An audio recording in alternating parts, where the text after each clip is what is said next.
Ladies and gentlemen, at this juncture, shall we all rise, I beg your pardon, and with a resounding round of applause, welcome the President of the Republic of Ghana, His Excellency John Dramani Mahama.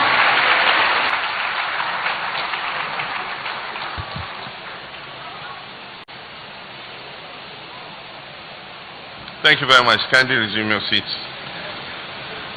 For want of time, let me just proceed on existing protocol and acknowledge our revered traditional rulers, our members of the clergy, senior government officials, our students, heads of security services, and citizens of the Upper East region.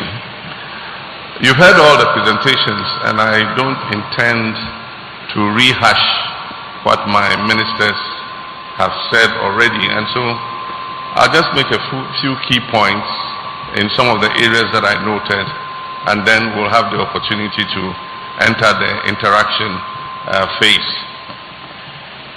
Our visit started yesterday, and as the President of the Regional House of Chiefs told you, our first port of call was the proposed sites for the international airport.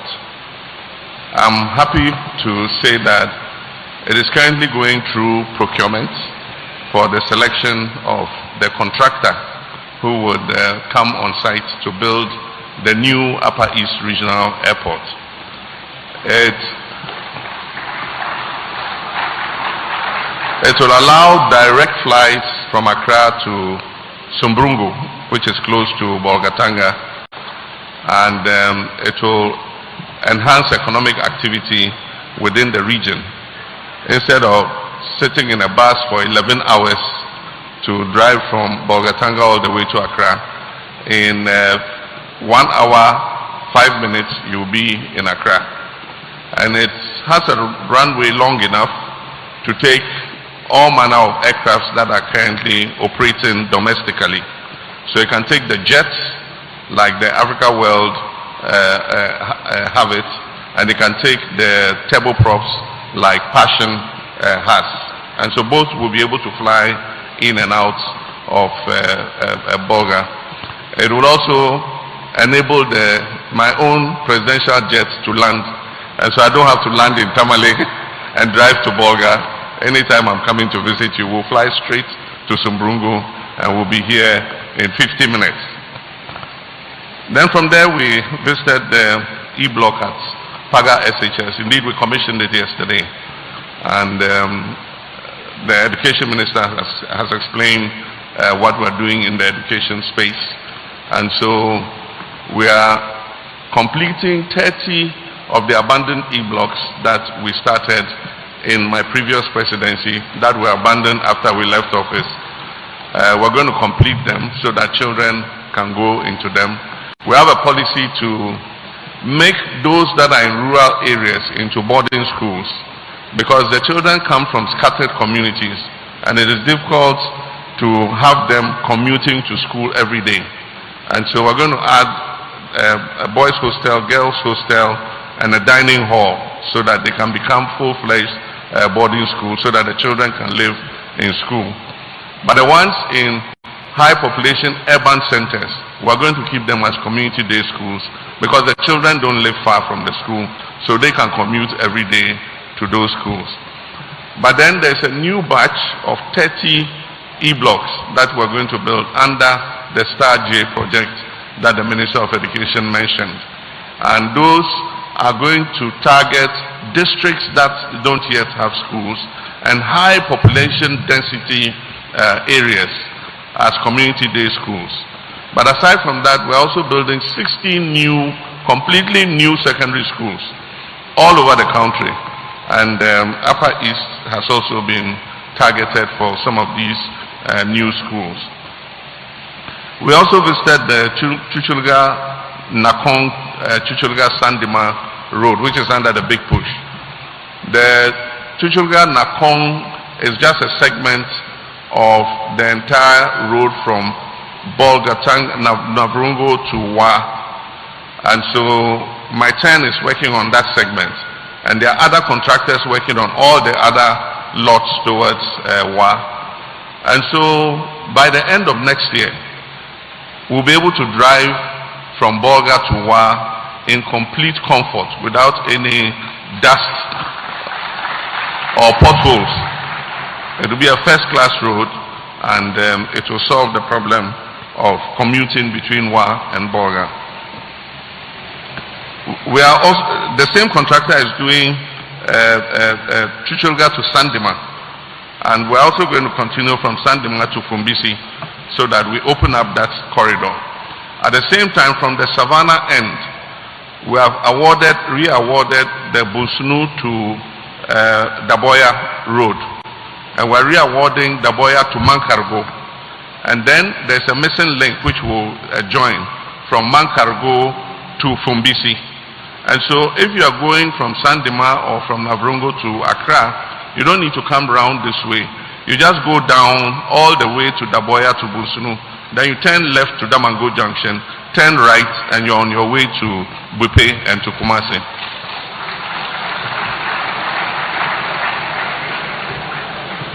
Then our activities yesterday, we ended with the free primary health care, the launch of the free primary health care at Zwarungu.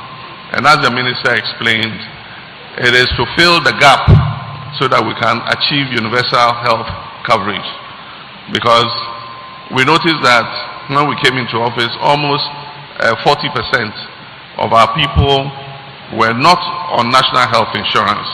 It means that they were not benefiting from healthcare facilities, or even if they did, then it means they had to pay cash to be able to get service. And so, like he said, we introduced 2 new interventions in order that we can achieve universal health coverage.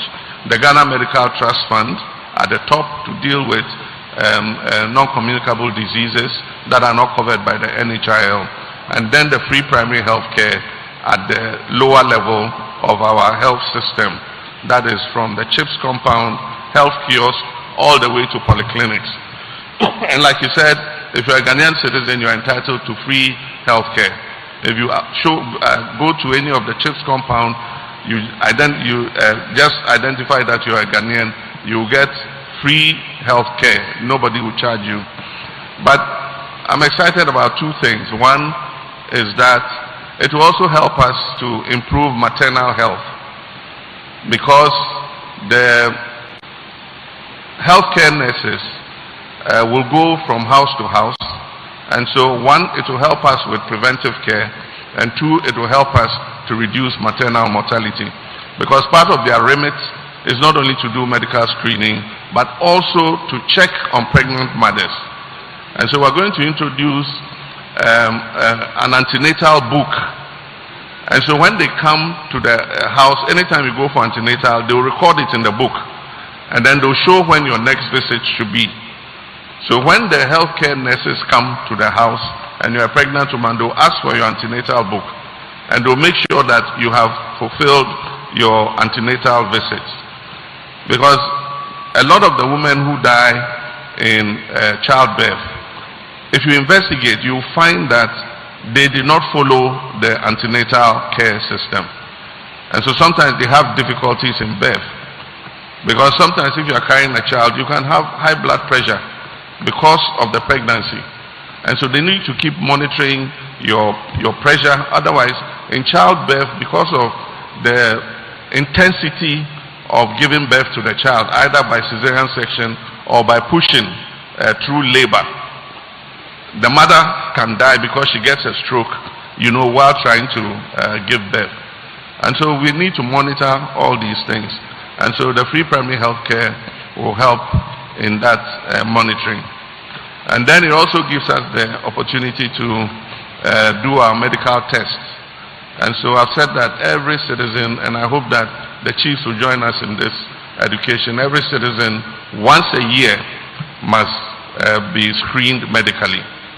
And so we'll take your pressure, we'll check your blood sugar and other vitals to make sure that everything is okay with you. So that is how we ended the day.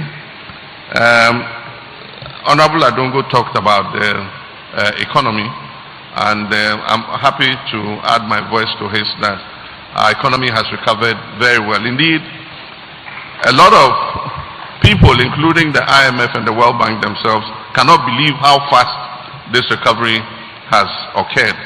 But it has taken a lot of fiscal discipline. It has taken working at increasing revenue. It has taken,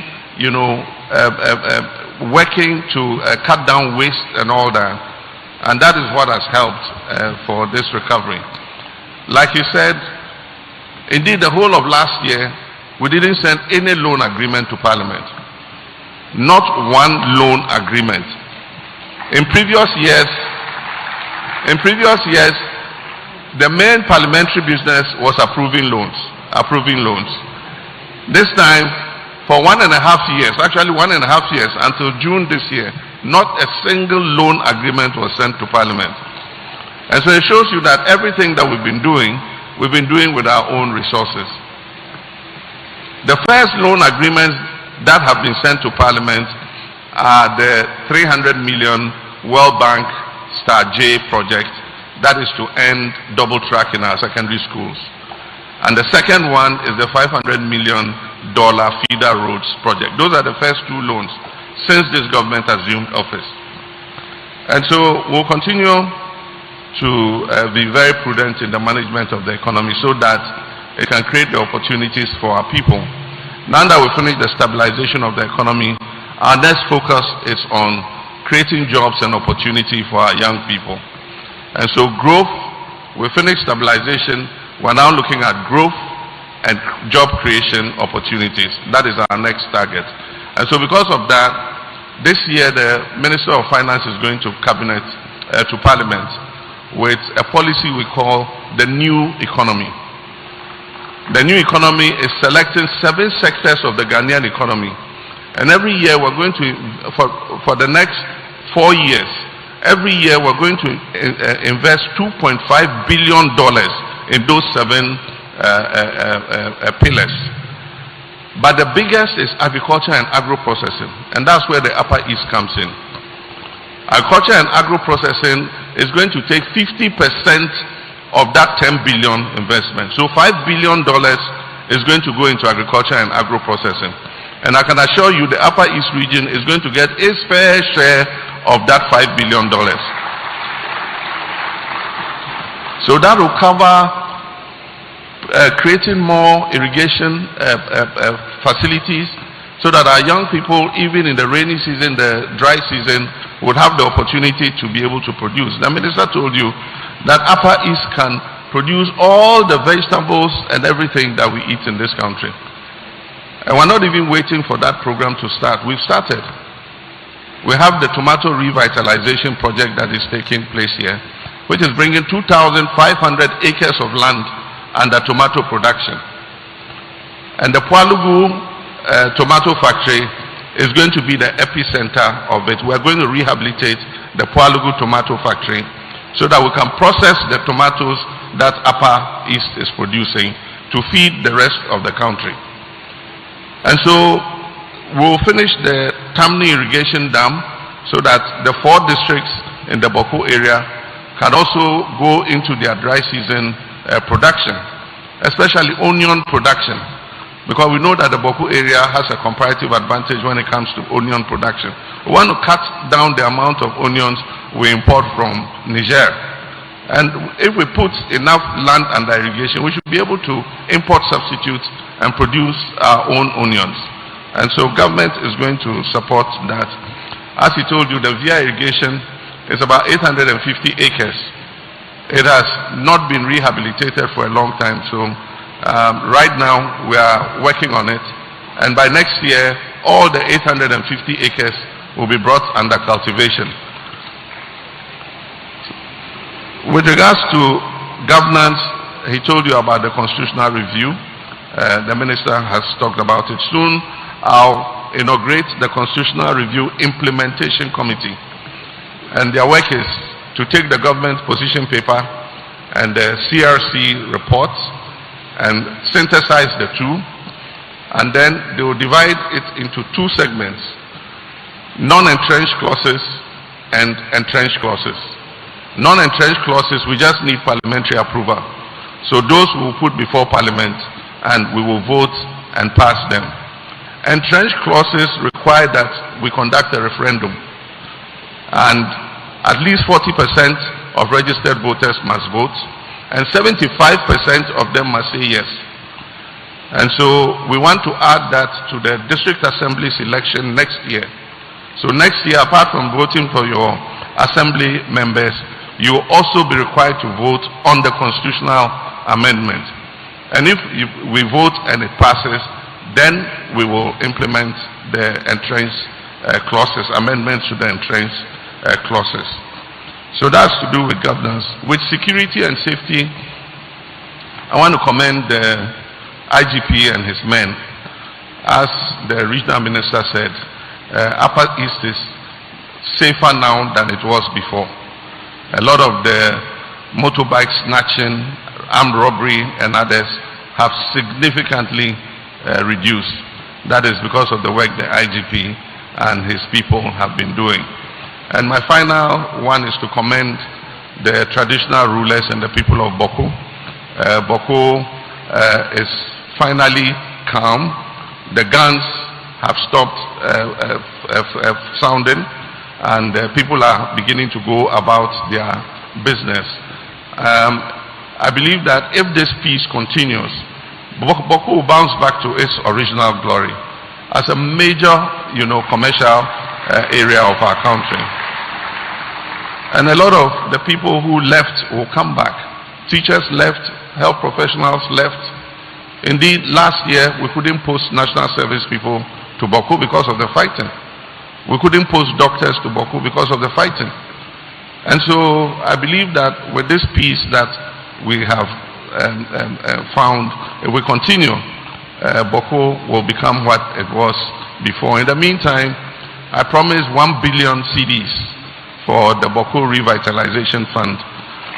I'm happy to announce that this week I'm inaugurating the committee.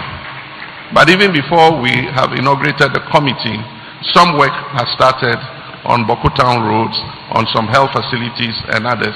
We are devoting the bulk of the money to the health sector and the road sector. We want to improve the road network, the bridges in the Boko area, so that traders and others, farmers can move their goods and services easily. And then also improve the healthcare in the area. And so we'll complete one of the Agenda 111 hospitals there.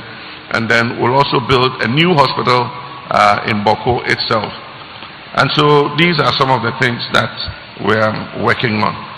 And so I want to thank you very much for your attendance, and we can go into the interactive segment now. Felix, over to you.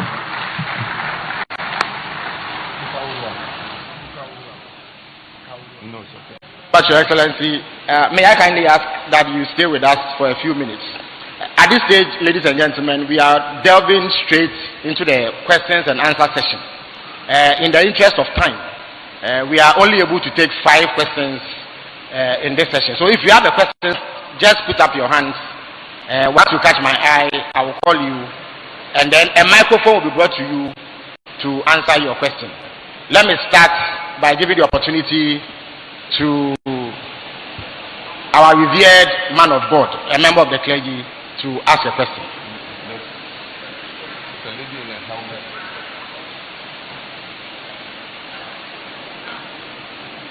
In the interest of time, I request that we are very brief. Okay, so I would like to... And one question per question. Straight to the question. There are two questions, but the very first one is just a kind of observation. I would like to thank you very much for the information that has been given in terms of this region. But one of the things I was hoping to hear, especially of what is happening in the region, is about the mining. Because there's a lot of intensive mining going on in our region here. And we would really want to know what the impact is on the region in terms of benefit. But at the same time, also the issues of the destruction of the environment and all that. This is a major issue. I think most often we hear a lot about what is happening down south, but here it looks like the information regarding the impact of mining in the region is still very muted. And I would like to really draw the attention of the government to that. That's my first comment. The second one... we are only able to take one more from you. With the greatest respect. Yeah. Allow him. Okay, please go ahead. Yeah. Okay, one more question. Actually, this will be the most important one. And this is about the issue about education. In July, there was a government conference on the indiscipline in the schools, organized in Sunyani. And then a week later, we, the Catholic bishops and the Muslims, the Muslim leadership, we had a dialogue, and one of the things that also came out was the same topic, indiscipline in our schools, and how the stakeholders, most stakeholders can be able to handle that. And for us, from our side, we looked at it from the point of view of faith-based organizations, what we can do in order to be able to help. I'm happy the Minister of Education is here, and he's talking about the investment in education, and the children are also here, and I'm very happy about that. But one of the things that I wanted you to really draw the attention is indiscipline in school, because you can feed them, you can give them all that they have, but if there's indiscipline, I think we are not going to go anywhere. And it's on this note that I would like to appeal to Mr. President. You know that we have already come to your place regarding the MOU between the government and the faith-based organizations, to be able to see whether we can have our schools back, because you continue to praise the faith-based organizations for discipline in their schools. But when it comes to really allowing us to be able to do this, sometimes we're having challenges, and we don't really know what is helping with holding that. And therefore, I would like to appeal to you, Mr. President, to look at this once more and see what we can do, because we want to help ensure that our schools are safe and that the children who are coming out are really given the best care that they can need. Thank you very much. Thank you very much for your contribution. There's a lady in a helmet behind the microphone, so please, behind the cameras, please give her the microphone. Yeah. Thank you so much for the opportunity. Assalamu alaikum wa rahmatullahi ta'ala wa barakatuh. I'm Musa Zinabu. I'm actually the regional focal person for occupational safety and compliance in the Upper East region. Thank you so much, Your Excellency. In line with this, as a safety person, I would like to say rest in peace to all gone souls who died as a result of in the line of duty. For example, the helicopter crash. Okay, so Your Excellency, I was so impressed during the Labor Day speech when you touched on occupational health and safety in Ghana. In fact, you said in pursuit of someone's duty, someone is not supposed to die in line of duty. You also mentioned that in occupational health and safety, digitalization of occupational health and safety has come to help Ghana generate a lot of revenue. So the question is, Your Excellency, what are you putting in place to ensure that occupational health and safety in Ghana is well institutionalized? Aside that, we are also proposing that at least each sector, be it private or government sector, should have at least one safety officer, so that anyone who goes to work will be able to go home safely. For example, countries that are considered safe in Ghana, we have Sweden, we have Japan, Canada, we have Germany and UK. So it will be interesting and happy to reflect back to know that the President of the Republic of Ghana hand over to a different president, knowing that he has a safe country. His workers are safe, the employees are safe, and the people are able to work and go home safely. Thank you so much.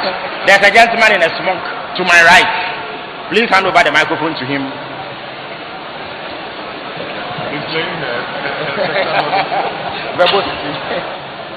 Thank you very much. Thank you very much, Your Excellency. One question and very brief at that. Yes, thank you very much, Your Excellency. Mine is an appeal.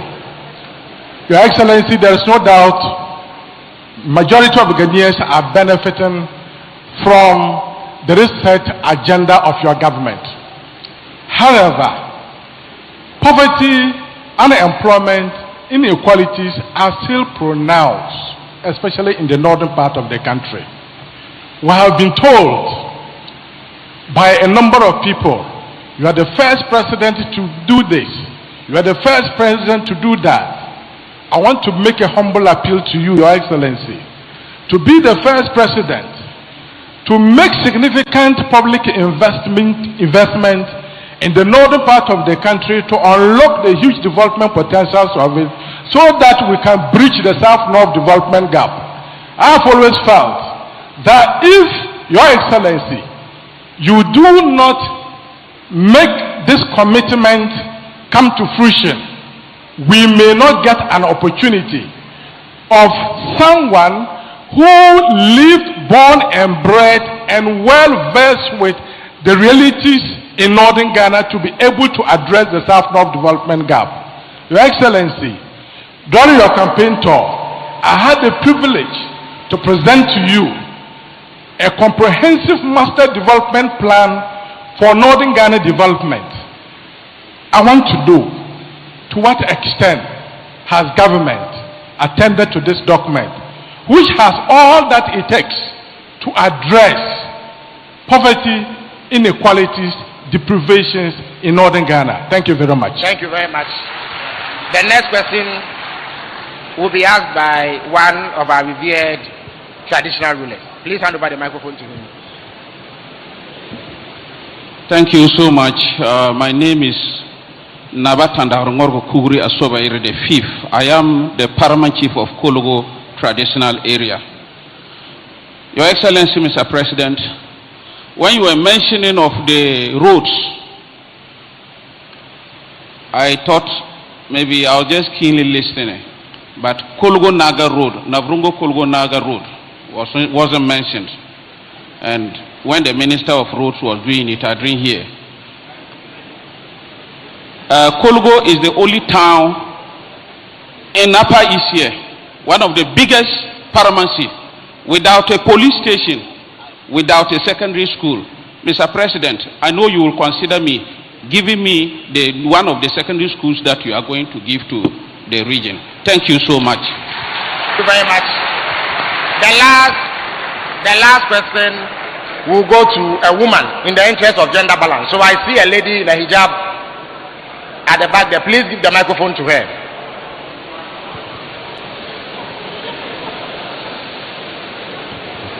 Yeah, please go ahead and ask your question. Yeah. Assalamu alaikum wa rahmatullahi ta'ala wa barakatuh. My name is Bariyatu Muhammad Ibrahim. I am a Zabarma by tribe. I'm your boss. Zan tambaye question ne da Hausa zan tambaya, ban son tambaya da Turanci don yau ban shati ba.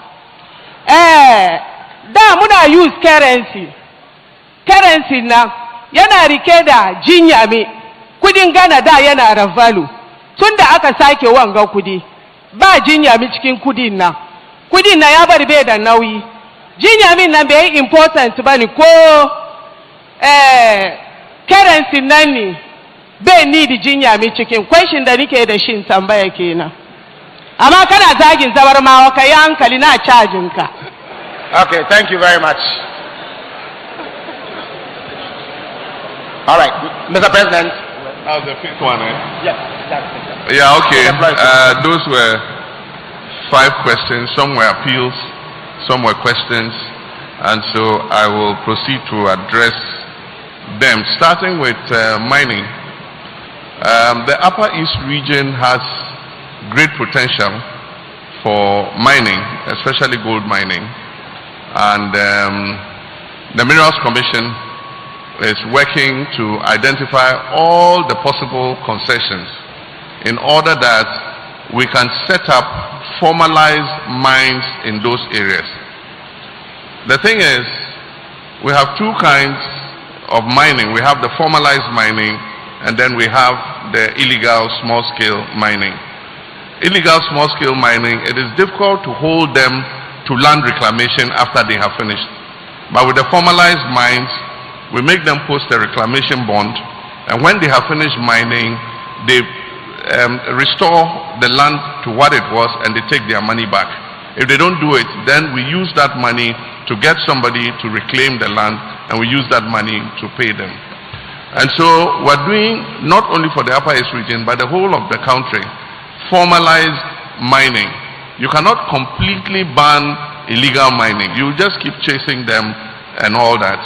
We are working, NIMOS is working very hard.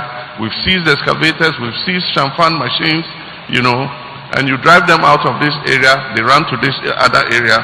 But we are making progress.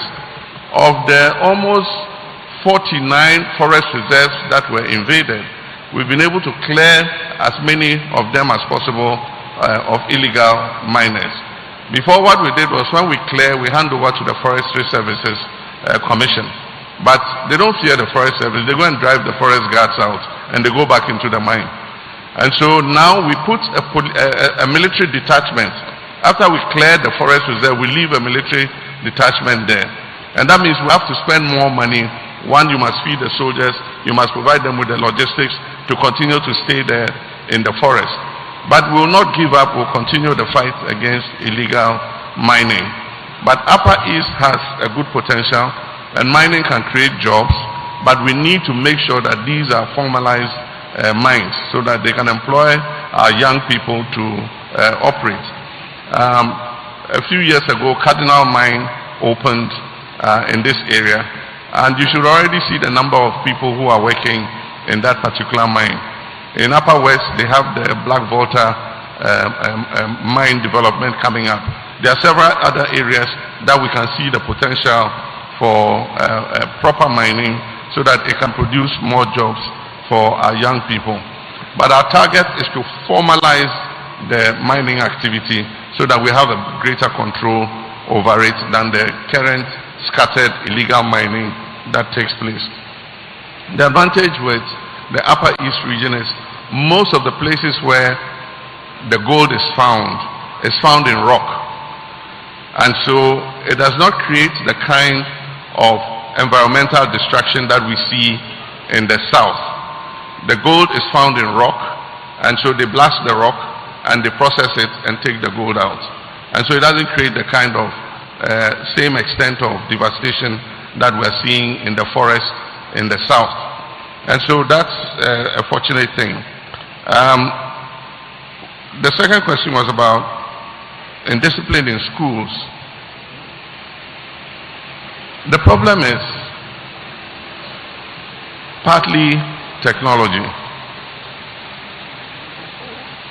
When we were growing up, we had value systems that our parents taught us. We had value systems and morality that our religions taught us. If we had to gain any knowledge, we had to go to the library and read books. We used to watch one channel, GBC, and GBC gave us the programs that promote our values and our culture. The children of today have access to knowledge that we couldn't have imagined when we were children. They have the new media, they have AI, they have ChatGPT, they have Netflix TV.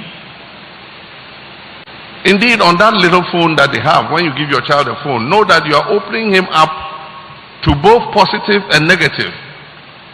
So when you give your child a phone, you don't control the phone, put checks on the phone. He is exposed to so much information from across the world, some of which affect his value system. So it goes even beyond our parenting and our morality in terms of our religious faith. And so it's a wider problem than we envision. But they bring these values they take from those gadgets into school. And so in one school, a child takes his father's gun, takes it to school. Apparently the gun is loaded and it discharges. And it injures a girl. She went blind. She had to be flown out to work on her eyes before she regained her sight. I mean, there are so many acts of indiscipline. And when a teacher is enforcing discipline, a housemaster, the students gang up and say they don't like him. They go and attack his house. You know, in some cases, burn his house down. And so, yes, it is a problem that we must work together to solve. both government and the faith-based institutions. We have noted the roadmap that was presented by faith-based institutions, faith-based organizations, to have a greater say in the schools that they established. And government is not averse to it. We're not averse to the faith-based organizations having a greater say in how their schools are managed. And so I can assure you, Reverend Father, that that is a process that is ongoing. And I'm a person of faith, and I've done my best to bring my children up based on the values that I was also given. But there are many cases where children break loose and become something else other than what you intended them to be. And so it's something that all of us need to work on. And that is why even the Minister of Communications is proposing to implement a system that prevents children under 16 from visiting certain sites on their phones. If we do that, that will help to protect our children. But like I said, we are not averse to increasing the roles of faith-based institutions, organizations in the running of the schools that they establish. Madam gave us a lecture on occupational health and safety. I'm not an expert in that area, so thank you very much for everything that you said. But we've been working with the TUC. Safety is important in any economic activity, not only in factories, but in agriculture. How you handle pesticides, you must follow the rules of handling the pesticides. Otherwise, you can poison yourself, you can poison the crops, and the crops will poison people. If you are operating a heavy-duty machine, you must follow the guidelines for operating the machine. If you are going to move the machine, it is said that you must blow the horn, ping, so that anybody around will move away before you move. Otherwise, you could end up killing somebody or hurting somebody. So occupational safety is in almost every sector of endeavor. And what must happen is, in any of those economic sectors, they must have guidelines for safety. If you go, for instance, to the mines have very strict safety instructions. And if you breach the instructions, you can lose your job for not following the safety guidelines. And if there's an accident on site, they set up an investigation to find out why the accident happened, so that they can put in safeguards so that it doesn't happen again.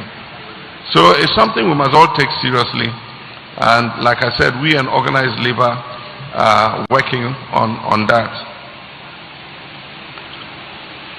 Indeed, many of the things we talked about in respect to investments and in respect to what I said about the new economy is going to help bridge that inequality. Because when I talked about agriculture, I said that the Upper East region has a comparative advantage. Not even only the Upper East region, the 5 northern regions have a comparative advantage when it comes to agriculture. And indeed, I said that we're going to make sure that we get our fair share of that $5 billion investment. And so, if you look at the north and the south, we have a comparative advantage in some key sectors. 1, in agriculture. 2, in some places, mining. And so, if even we're going to industrialize, we must industrialize based on our comparative advantage. And so, we must look at what we produce here and put in the processing capacity to be able to process it and prepare it for the market. And so that is where the focus and the target is going to be. We have the share industry. We must build more share processing facilities. Indeed, we built one in Bupe. It was working perfectly. After we left and our cousins came and took it, that factory, by the time we came, it had been run down. The raw materials were sold. The capital was spent. and the factory is standing there. And so the North's ability to come out of poverty and to balance out the equality is to take advantage of the comparative advantages we have. And that means that we must make sure there's more water provided, there are more roads so that we can evacuate the food early. We have extension officers who will provide advice to farmers. We must build more farmer service centers here so that our people can have access to mechanization services. So I can assure you that a lot of investment is coming in. But even before the new economy, if you look at the distribution of key projects in the health sector and the education sector, if you do the analysis, you'll find out the majority of those projects are coming into the 5 northern regions to balance out the inequality. And so it's something that we are doing deliberately because it is in the interest of Ghana for us to balance out the inequality. Otherwise, what is happening is there's a steady drift of population to the south. And when that population drifts, then it puts more pressure on the social services in the south. It's not in anybody's interest. So it's in the interest of the south for the north to develop so that our population can balance out. And it's not us who are saying it. It was captured by the African peer review mechanism. The geographical imbalance between the north and south, the African APRM, when it was done in Kufuor's time, the first time the report was published, it said government must work to balance the inequality between the northern part of the country and the southern part of the country. And so since then, a lot of investments have been made. And I can assure you, during my term of office, we will make sure that we even increase the investments in education, in health, in agriculture, in the 5 northern regions of this country. With regards to Chief, I think Chief was appealing. When you read the list, he said Kologu Naga Road was not mentioned. So you are directed to add it to the list. It is a presidential directive. In front of all these witnesses, you are directed to add Kologu Naga Road to the list. And the Minister of Education is also directed to ensure that Kologu gets a senior high school. Thank you, Chief. If you don't cry your cry, nobody will cry it for you. And finally, the issue of the currency. She has it in Hausa, so many people might not have understood. She's asking, she says that the strength of the currency was affected when the currency notes were changed. And you know, the Jinyame symbol was put there, and then the 6 wise men heads were put on the currency. And so she says that since that time, the currency, the sunsum, is not, she can't feel it. What happens is, every country, every 10 years, you are supposed to refresh your currency. Because if you use the same currency for too long, people learn how to counterfeit it. So from time to time, you have to change the security features on your currency and refresh the currency so that it will take another 5 years, 6 years for the counterfeiters to be able to determine the security features and now start being able to produce their own currency. And so this particular currency is long overdue for refreshing. I know the governor has plans to refresh the currency, and I'm sure that at the appropriate time the Bank of Ghana will let Ghanaians know what they are doing about it. And I hope that whatever refreshed currency comes, will have the spiritual strength that she has been asking for. But what I must say is that the CD today is stronger than it was in the past because of good economic management. Your currency is as strong as your economic management. And because of the good policies we put in place, the cedi is holding its own against other major currencies. And so we'll continue to make sure that the economy bolsters the strength of the cedi.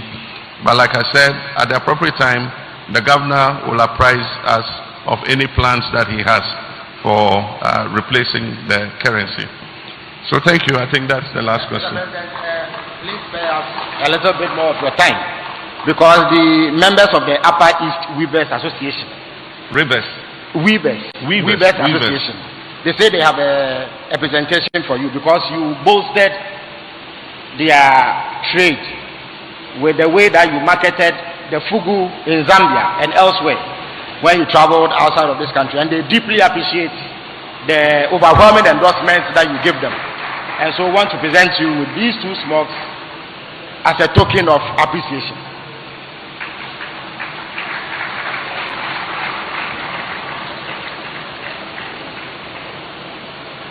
Thank you so much, Your Excellency, the President of the Republic of Ghana. I am Priska Nambomiyenzi, the Regional Director for Upper East Regional Museums, and the Queen Mother for Napalek Nangodi Traditional Area. On behalf of the Bolgatanga Weavers, the Bolgatanga Sumasin Weavers Association, I bring you warm greetings with respect and gratitude. Your Excellency, we remember with pride that during your visit at Nat Hall, we made a request that you make our Goran Tane a national asset when you become a president. Yes, indeed, you have become the president, and you have made our request feasible by declaring Wednesday as a day for everyone in Ghana to wear Goran Tane. Today, we are here to say thank you for making our dream and hard work fruitful. And as a sign of our appreciation, we are honored to adorn you with Goran Tane. We hereby invite our Honorable Minister to join us to do us the honor in this.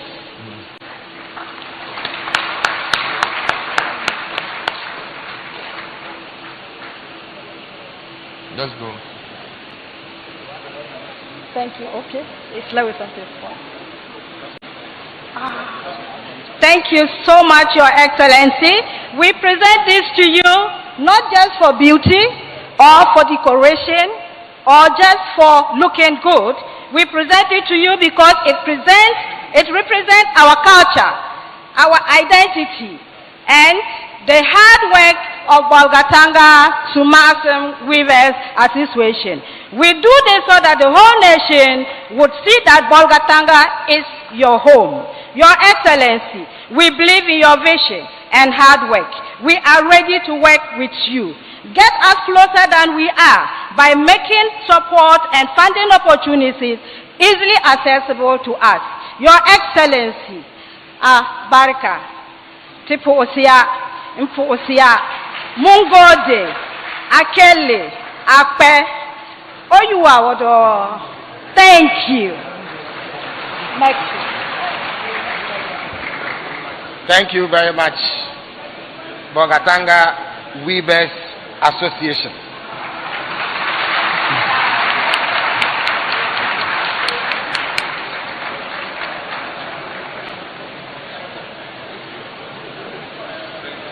All right. Thank you very much, Your Excellency. Okay. Thank you very much, Felix. Good morning, Mr. President. Good morning, our revered traditional leaders. Good morning to my colleagues and fellow citizens.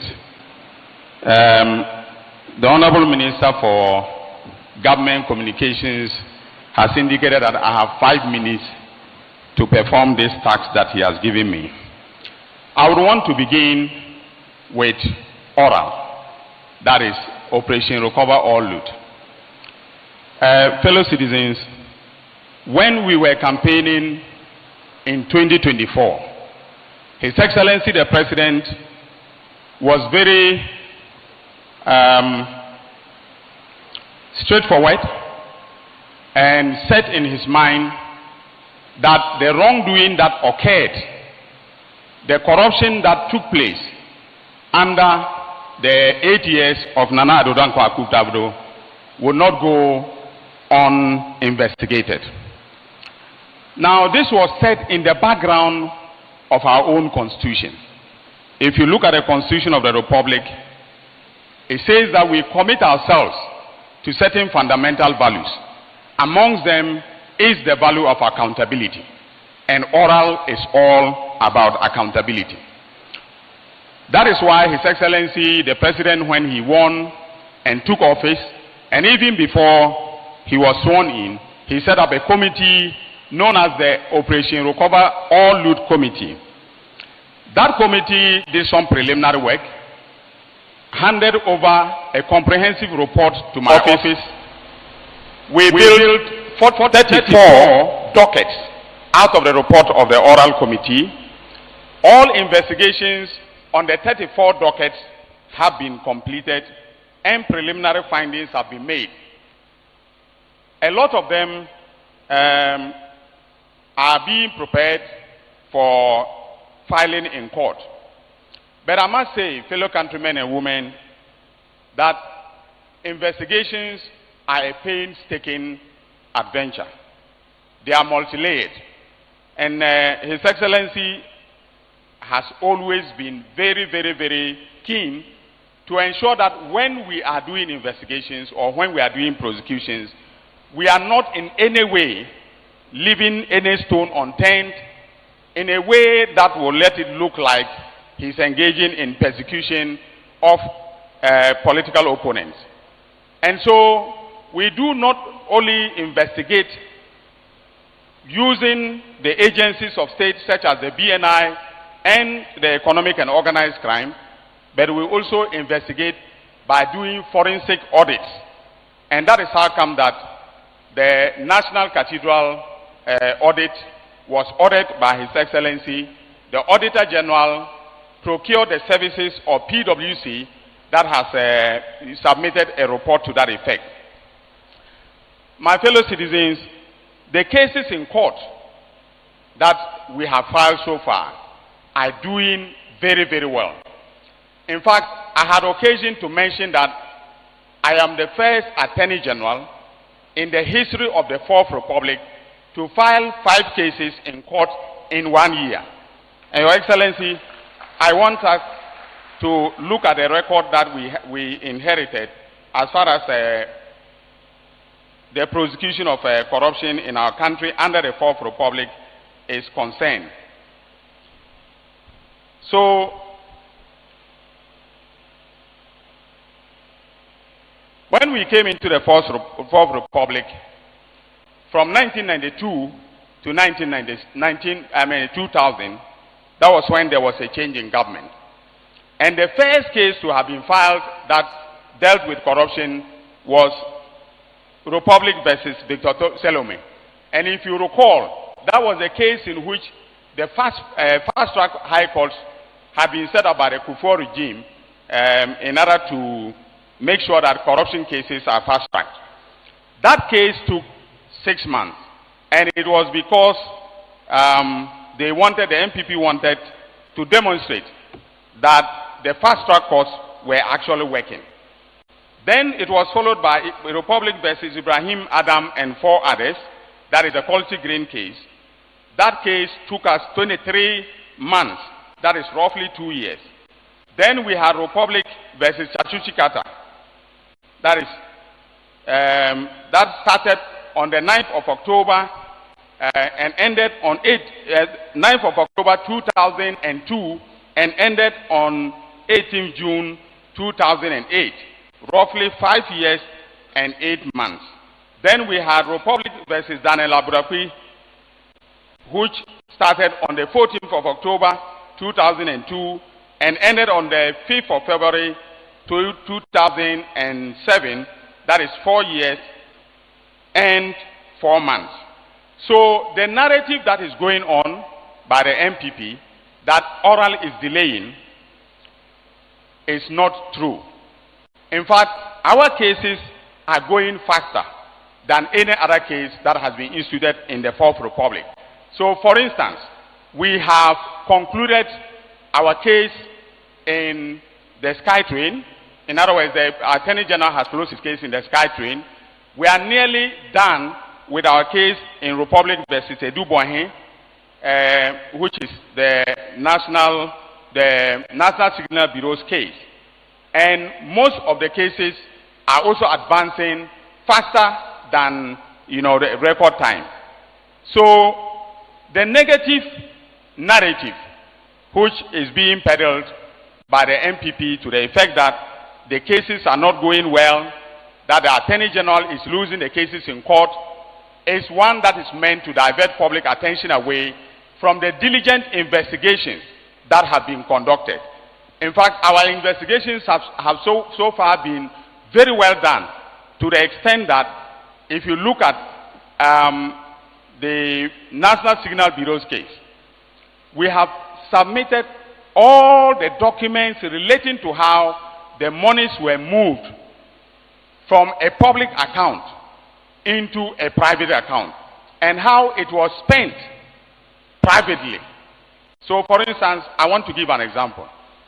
If you take 16.5 million Ghana cedis of public funds, put them into an account of a company belonging to you and your wife, and spend it for private purposes, and the documentary evidence has been placed before a court of law, tell me how anyone can say that the Attorney General, after placing this on record, is losing the case. Even common sense will tell you that this is a case that is so watertight. But I do not want to make any prejudicial comments because the cases are in court. Then I need to underscore one point. Oral is not just about the 34 dockets that have been built. Oral is also comprehensively pursuing investigations in other matters. So, for instance, you recently heard about the investigations into the local government, the Interministerial Committee on Local Government, which was headed by Miracle Sabuaje. That is part of oral. We need to look at it comprehensively and not only look at the 34 cases that have been built out of the oral committee report. So, ladies and gentlemen, on record, oral is doing a fantastic job, and the people of Ghana will begin to see the results of the prosecutions sooner than later.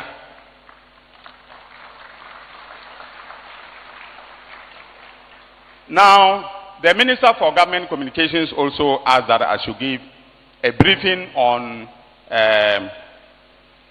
the constitutional review process. So, His Excellency the President set up the Constitution Review Committee in January 2025. He tasked the committee with going around the country, conducting consultations, and coming back with the views of the people of this country regarding how we can fine-tune the Constitution in order to better serve the needs of the people of the country. Now, remember that, and I mentioned this yesterday, that Article 1 of the Constitution is very clear, that all powers of government must be exercised in the name of and for the welfare of the people. And that is what the Resetting Ghana agenda is all about. Making sure that when governmental power exercised in any way, it will be to the benefit of the people of the country. And so the committee went to work. His Excellency had given the committee 6 months to bring back its final report. The committee asked for an extension and eventually brought their report in December 2025. That report was a summary. It was not a comprehensive, the final report. So we reviewed it, and then in February 2026, the final report which was about 700 pages, was presented to government. Both the President and Cabinet thoroughly reviewed that report. We did about 3 Cabinet meetings, including a whole weekend Cabinet retreat presided over by His Excellency the President, which then looked into the recommendations of the committee in order to determine which ones to accept and which ones to reject. When we carefully studied the recommendations, we came out with our position paper, which was published, the government position paper, which was published in July, that is just last month. Now we are in the process of setting up the Constitution Review Implementation Committee, and I believe that His Excellency will be swearing them in this month to kickstart the process of implementing the accepted recommendations of government. And it entails 2 things. One is that there are provisions of the Constitution that are non-entrenched provisions. Those will be put in a bill titled the Constitution Review Amendment Bill number 1, 2026, and that bill will be presented to Parliament. But it will take us about 3 months to be able to do that, because under the Constitution, the bill needs to be gazetted for at least 3 months before it can be presented to Parliament. So, in terms of our timelines, the idea is that by March 2027, the Constitution Amendment number 1 bill will be presented to Parliament for us to begin the process of passage. The entrenched provisions will be amended through a process in the Constitution for the amendment of entrenched bills, and that requires that we take the bill to a referendum. So the Constitution Amendment number 2 bill will be gazetted for 6 months, and thereafter it will be presented to the people of this country for them to approve its content. And when they do, it will now come back to Parliament for enactment. What it means is that we must have at the referendum 40% of Ghanaians turning out, and then out of the turning out to vote, and out of the 40%, 75% of them must approve the bill so that it can then come to Parliament for enactment. And once it comes to Parliament, the President and Parliament cannot change anything in it. It will be sent to Mr. President, and Mr. President will then sign it into law, and the amendments would have been completed. So basically, in summary, this is where we are with the constitutional review process. But I want to assure all Ghanaians that as far as the 2 processes are concerned, everything is under control, and His Excellency the President will ensure that a good work is done. I want to emphasize the fact that His Excellency the President, as far as oral is concerned, will never approve that in my capacity as Attorney General, we engage in any persecution of a political opponent. I thank you, and God bless you all. Thank you very much, Honorable Attorney General. The Honorable Haruna Idrisu will now mount the stage to bring us up to speed on developments in the education sector.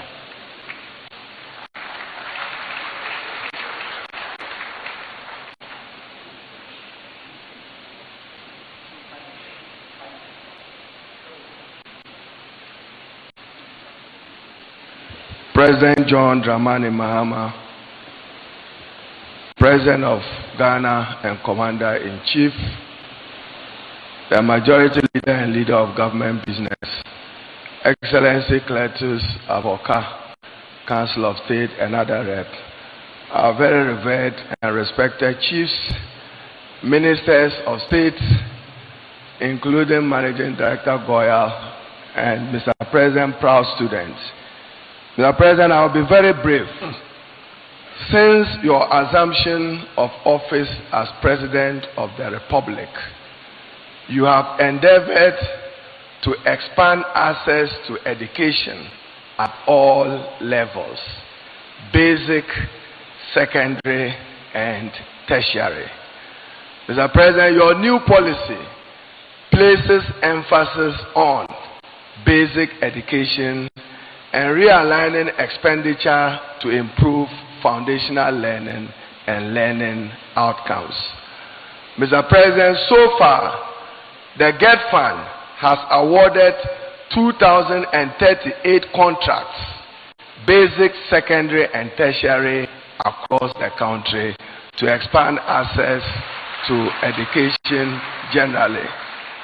Mr. President, at the tertiary level, your commitment is to ensure that at least 2 to 4 public universities are added to the country, looking at Oti, Ahafo, Western North, and Mr. President, your own Damango. Work is fast advanced for the establishment of the University of Science and Technology in Damango. We have just concluded work on the design and build of that university, to which the President have committed $30 million of grant money given to him for the start of the project, whilst Mr. President is looking for additional resources to do that. The President is also positioning the University for Allied Sciences in this region as part of Mr. President's efforts to demystify medical education, as he has done to legal education. So very soon, the university here will have a mandate and accreditation to do medicine, subject to the advancement and mobilization of additional resources. At the secondary education level, President John Dramani Mahama is committing 2.8 to 3 billion under a World Bank Star J program to expand access to secondary education. 12 schools in the Upper East region will benefit from this facility. Mr. President, I just reached out to the Honorable Minister for Finance, and he indicates to me that one of the secondary schools in Bolgatanga, he has signed a Badia agreement of $42 million. One of the secondary schools here will benefit from an expanded state-of-the-art institution of STEM in this region. Mr. President, let me conclude by saying that under President Mahama, free senior high school has come to stay. I see our proud students from Zamstek, and also the President visited Borgis. I know that there are attempts to encroach on your land. We will deal swiftly and decisively with that private person who wants to take over the school lands and all other school lands in the country. We will be expanding some of your facilities. Under President John Dramani Mahama, 2 special needs education schools will be constructed in Ho and Sinyane. Work is about commencing on 2 regional libraries in the Ahafo region and also in the Volta region, funded by the District Assembly Common Fund. So for President Mahama, at least I can say that cost of living is better than it was in 2024. If you look at the diggers and the performance of the economy, of a strengthened currency, a low inflation rate, and a restructured and reduced debt, President is remobilizing resources. I cannot, Mr. President, conclude any comment in the Upper East region without touching on the Bolgatanga Technical University. We've gotten some funding from the Italians, and part of it will be used to retool some of the universities. So for President Mahama, is expanding access. The students in Zamtek will confess that there is no food shortage at all. Thanks to President Mahama and uncapping GET Fund, the schools are adequately fed with funding from GET Fund, supporting the buffer stock and Ghana commodity exchange. So for us, free senior high school has come to stay. But President Mahama is reviewing it, has reviewed it, and his response is, I'm expanding infrastructure, I'm providing for the feeding, and I'm providing for quality assurance. Let me use this opportunity to thank you, to thank the President, that he knows that education remains a priority for the Upper East region. My own school, Navrungu Secondary School, is benefiting from an assembly hall and expanded dormitory as part of the Get Fund initiative in this particular area. So support President Mahama under his reset, and education is the better. I thank you. Thank you very much, Honorable Education Minister, for that crisp presentation. Now, the Minister for Food and Agriculture, the Honorable Eric Opoku, will brief us on how his ministry is supporting agriculture in the Upper East region and ensuring food sufficiency for the whole of the country. Thank you very much. Thank you very much, Moderator. Your Excellency, all protocols observed. We from the Ministry of Food and Agriculture have the responsibility to ensure that Ghana attains food self-sufficiency. We introduced what we call the Feed Ghana program. Under the Feed Ghana program, we campaigned across the country that everybody in this country must participate in agriculture. We encourage school farming, we encourage faith-based organizations to be part of agriculture, and indeed we encourage entities, state agencies to also participate in the process. When we assumed office, Ghana has experienced two major disasters. The first one was the spillage from the Akosombo Dam that devastated farms in the Volta enclave. The second one was the spillage, the dry spell that occurred in the northern enclave that also destroyed farms valued at millions of Ghana cedis. And so there was shortage of food. And Ghana, the government of Ghana, was at that time importing rice, maize to supplement local production. Food inflation at that time, in January 2025, food inflation was 28.3%. After 1 year of the implementation of the Feed Ghana program, food inflation reduced significantly.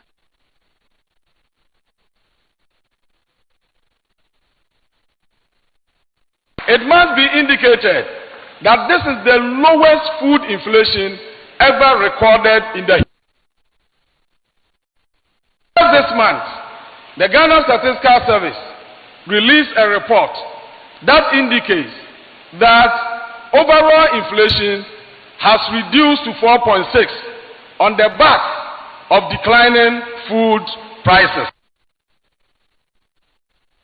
Farmers have contributed to bringing down inflation in our country. Distinguished ladies and gentlemen, now coming to Upper East, what are we doing? Upper East. We have earmarked Upper East as the vegetable hub of this country, because Upper East has everything it takes to produce enough vegetables to feed our country. We have taken land at Tono irrigation site for the production of tomatoes, and we have special tomato production in this country. Currently, we are working in 130 communities across the country. They are in 35 districts, and what we are doing is simple. All farmers who register to participate in tomato production in this country will be supported financially to be able to do that. Every farmer will be given a soft loan of 20,000 per 1 acre. With insurance out of the 20,000, you pay for insurance cover of 1,200. So should in case of any disaster that destroys the farm, insurance will pay you 50,000 Ghana cedis. Yesterday, I was in Tono with the financial institution and farm mate, the buyer that the Ministry of Food and Agriculture has engaged to come and work with the farmers on the farm to produce an offtake from the farm. We are doing this to reduce post-harvest losses. Your Excellency, post-harvest losses in Ghana cost us $2 billion annually, equivalent to 30% of all our agricultural produce. It does not make sense that farmers will invest their time, their energy, all their resources to produce, and 30% will go waste.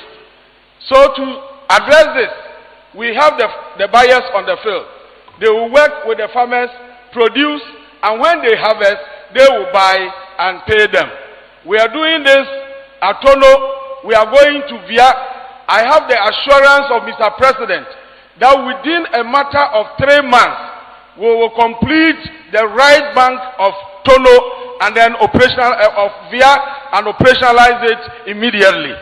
So all the 850 hectares of land at Via will be made useful, will be given to the farmers, and immediately they will start producing all year round.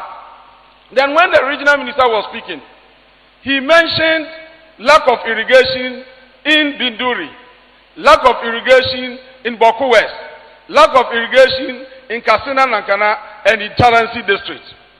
Your Excellency, we have awarded contract for the construction and installation of solar-powered micro-irrigation systems. Solar-powered micro-irrigation systems.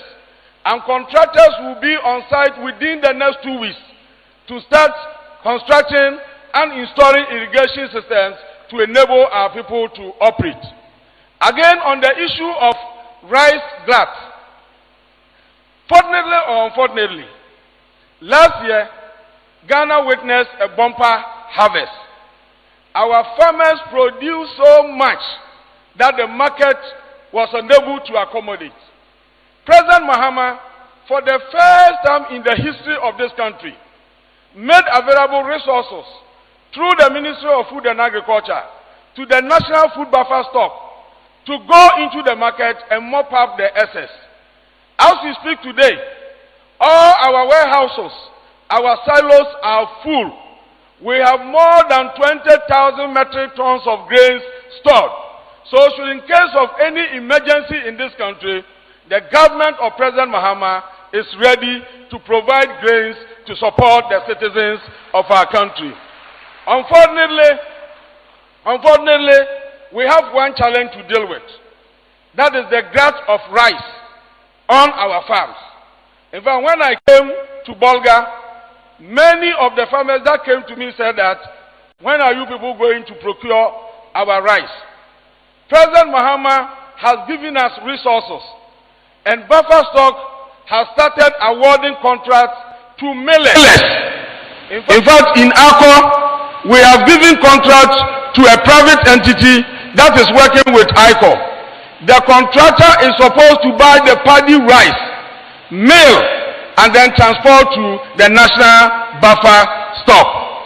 We have instructed them that if we hear that they are not buying from our farmers and that they are buying from other sources, that contract will be terminated immediately. And so all the rice farmers here in Garden, we want you to have the assurance that within the next 3 months, all the rice that you have, that we are not getting market, government of His Excellency John Dramani Mahama will buy all the rice for us to feed our students in the various schools. At the end of this month, the National Food Buffer Stock will publish the list of all the millers that we have contracted to buy the rice.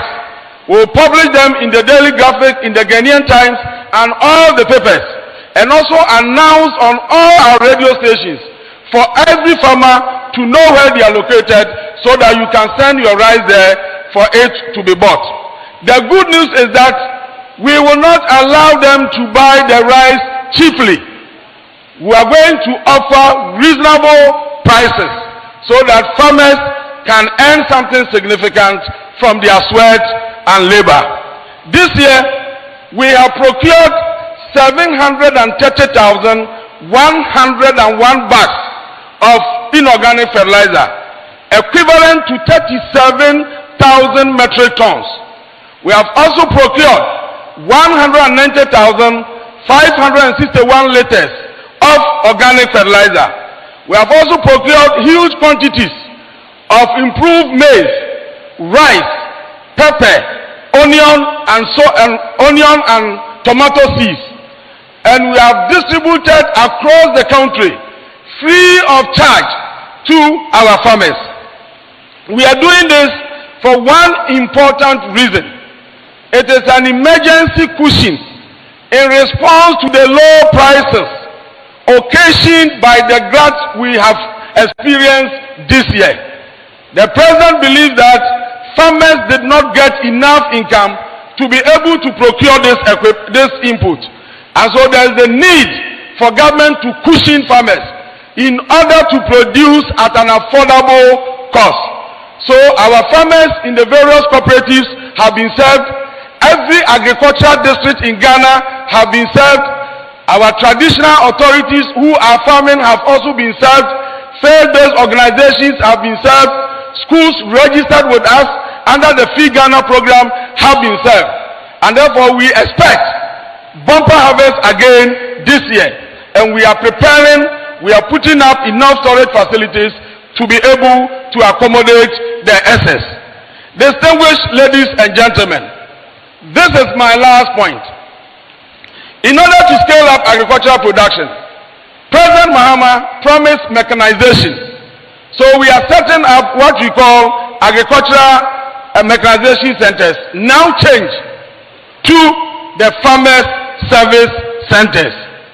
We are constructing 70 across the region. Contractors are already on the field. In Upper East, the Savannah Development Authority is setting up a farmer service center in Naga. They are also setting up another one in Aiko. We have selected 4 different districts to also have farmer service centers here. The farmer service centers are going to serve as one-stop shop for all the farmers. If you want tractors, you get them there. If you want to plow your land, you get equipment there. If you want combine harvesters, you get it there. Whatever equipment that you need that will enable you scale up your farming activities, you get everything there. We are importing into this country the first batch of equipment. It has never happened in the history of Ghana that a government will at a point import agricultural equipment and implements numbering 1,840 into Ghana. It has never happened except under President John Dramani Mahama. We are bringing in tractors numbering 440 tractors, and that is the first batch. In the second batch, we are adding 660 to make a total of 1,100 tractors. This has never happened in the history of our country. Now we want agriculture to transition from agriculture being a mere survival activity to agriculture being enterprise, lucrative activity for all farmers who are engaged in agriculture to earn something substantial for their livelihood. Thank you. I'm done. Thank you very much, Minister for Food and Agriculture, the Honorable Eric Opoku, for that comprehensive briefing packed into a few minutes. Now, there is hardly any region in Ghana that is not seeing the construction of major roads. And the man who has been helming that activity, the Honorable Governor Kwame Abuja, Minister for Roads and Highways, is here to brief us on the progress of work. Thank you very much. Honorable Felix, thank you very much. He just reminded me again that I have only 5 minutes, so I'll make it snappy. Your Excellency, President John Dramani Mahama and colleagues, I will stand on existing protocols and make it snappy. Fellow countrymen and women, President Mahama's Infrastructure Master Plan road section is in full swing across the country, every region is getting a fair share of President Mahama's road project. Indeed, this scale of road project has never been undertaken by any government at the same time in our history. You will agree with me that our great builder is President Mahama. So I call him in my mind, our president is a great builder of our country because he's building everywhere. When we got here yesterday, President Mahama took the opportunity to visit some of the projects that are closer to Bolga. So yesterday we visited the Navrongo Chuchuliga Tumu Road, and the contractor is doing very well on the site. When that project is completed together with others, it will be the easiest way to travel from Bolga all the way to Wa. Those of you who have been flying that road now will realize that many of the contractors have finished their ceiling works to a large extent. Yesterday also, as the regional minister said, one of the projects President Mahama started in 2015, works actually started in 2016, was the Bolga Boku Paul Makum, and when he left office, the project stalled. The previous government tried to resuscitate it. Unfortunately, our debt profile made it impossible. Now, President Mahama has directed that whatever it takes for that project to be completed by the end of 2027 has to be done. Fortunately, yesterday, he was with us on the site, and the contractors have returned to site. These contractors are not going to leave the site again until the project is finished. That is assurance we give you. This morning, on behalf of President Mahama, I went to Tongo to join my colleagues, two MPs there, to actually commence the construction of the road from Tongo, Shega to Pelengu. That project will also be completed, and I know my two colleagues and others have been fighting for that. The President has also indicated that the road from Tamale to Bolga, everybody who uses it, including myself, and I'll use it again, has deteriorated. That project, when it was built, I'm sure few of our younger sisters here were not born. The road has deteriorated. It is no longer fit for purpose. It's not safe. President Mahama has directed us to work on it. We are putting it together for comprehensive reconstruction all the way to the Tamale. He's also directed that the eastern corridor from Tema all the way to Kulungugu should be done. You will notice that contractors are busy on the full stretch. The only stretch that is left, that is the stretch from Makmanduri to Garu to Kulungugu. That section is also being prepared as we speak. And during his second phase of the big push, you realize that contractors are back on that site as well. I cannot come here and not address one issue because I have only 5 minutes. President Mahama doing the big push which addresses the trunk road and major intersections. It's also directed us to work on some feeder roads connecting other places to the feeder roads. The World Bank was using, and then my colleague, Honorable Agric Minister was there, decided to use a data and decided that the project should be done in only 4 regions. Later, we expanded it, and then we ended up in 13 regions, leaving 3 other regions, Greater Accra, Upper East, and Northeast. I know this issue has become topical.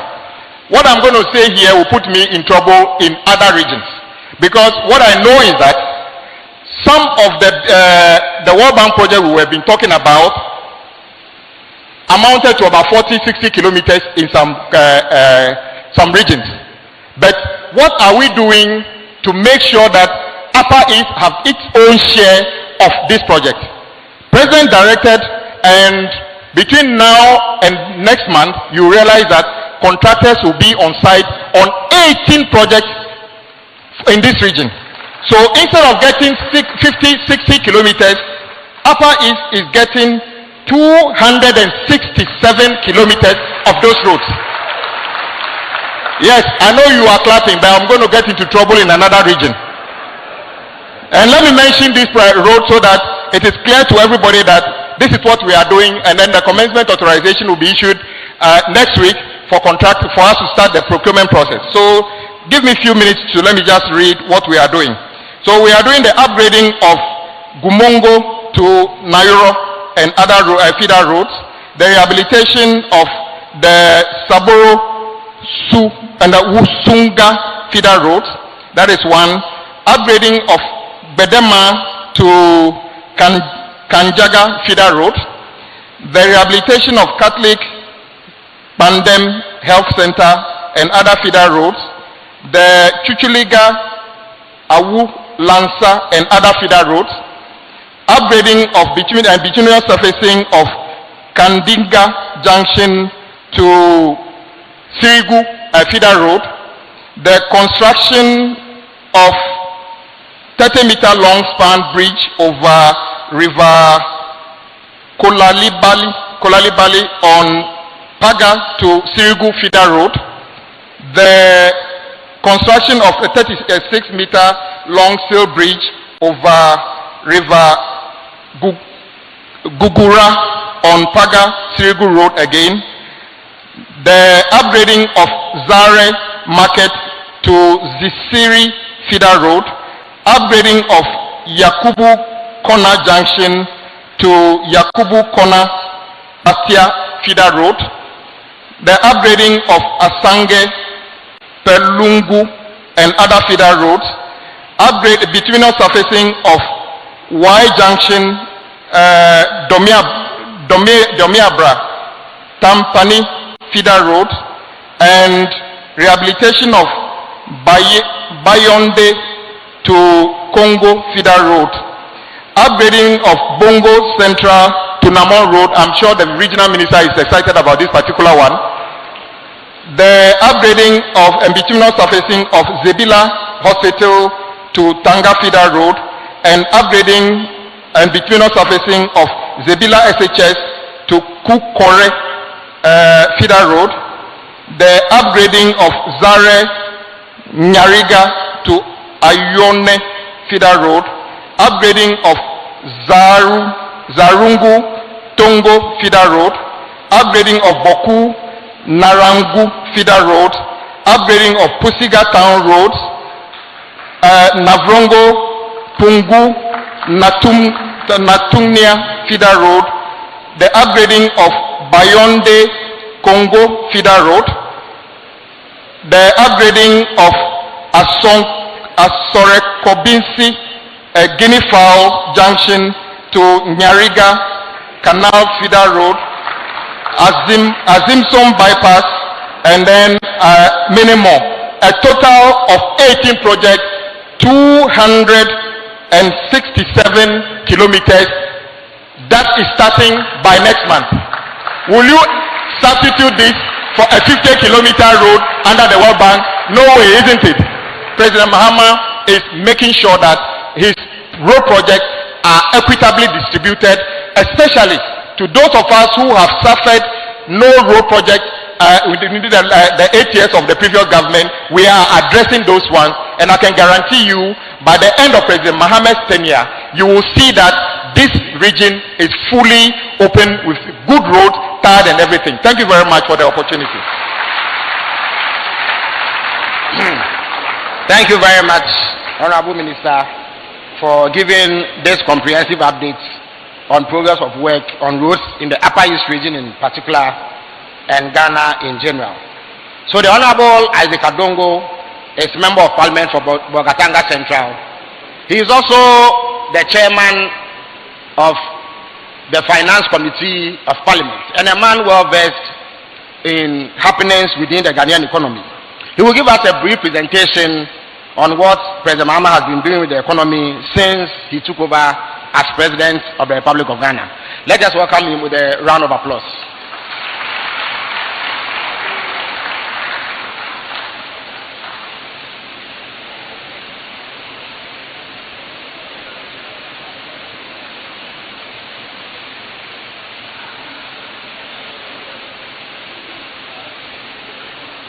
His Excellency, the President of the Republic of Ghana, may I stand on the existing protocols already established to make some few remarks. Your Excellency, I recall when you were the flag bearer, you seemed not to like our briefing anytime we came to you, because we painted a very gloomy economy that you were going to inherit. And often you asked us what are the solutions that we will need to implement. There were 4 key issues that you were concerned with. One was the fact that Ghana was spending recklessly, and you wanted clear reforms that will ensure that we'll get a handle on the expenditures that we incurred to manage the economy. You can hear from all my colleagues who came here, Road Minister is happy to construct roads, Education Minister is happy to give access to education, and you could also hear the others, all of them are asking for money. And your question was, how do we do this without plunging the country into the kind of situation that we found ourselves? And we said we will find a solution. The second one was that everywhere we went, Ghanaians were suffering from the management of the economy in relation to monetary policy. Inflation was very high, interest rates were very high, exchange rate was very bad, and all that you wanted was how do we ensure that within a shorter period, Ghanaians experience some relief in terms of those numbers coming down and giving relief to Ghanaians. Then the third issue that we were concerned with was how do we strengthen the external sector of Ghana, particularly when you were told that the only foreign currency that we have, the dollar, and all other foreign reserves at the Bank of Ghana could only last for 2 weeks at the central bank. So even if you had to buy medicine for the people of Ghana and you went to the Bank of Ghana, you wouldn't find money to buy those medicines. So His Excellency wanted to find out how we will bring back the stability in the economy and strengthen monetary policy. Then finally, you said that after all of this, the economy must grow. So you were worried about the real sector of the economy. Today, Mr. President, I'm happy not to report bad news, but to tell you that your government over just 1 year, you have turned the corner properly, not the ones that they were attempting to turn and were getting accidents all over the place. Today, you have turned this economy. Your fiscal environment is robust. The Minister for Finance has introduced clear reforms that have anchored the development of our country. And I'm happy to hear the Minister for Roads not just saying that he's awarding contracts, but that he is waiting for what we call commitment authorization. That is an intentional reform that you made that ensured that the Minister for Finance was able to have control over the expenditures that your ministers incurred, but to find the PPA as the agency to safeguard and protect the implementation of the commitment authorization. As a result of that, we are able to do the things that we want to do, but we'll do it much more responsibly and make sure that Ghana does not get into the situation that we had before.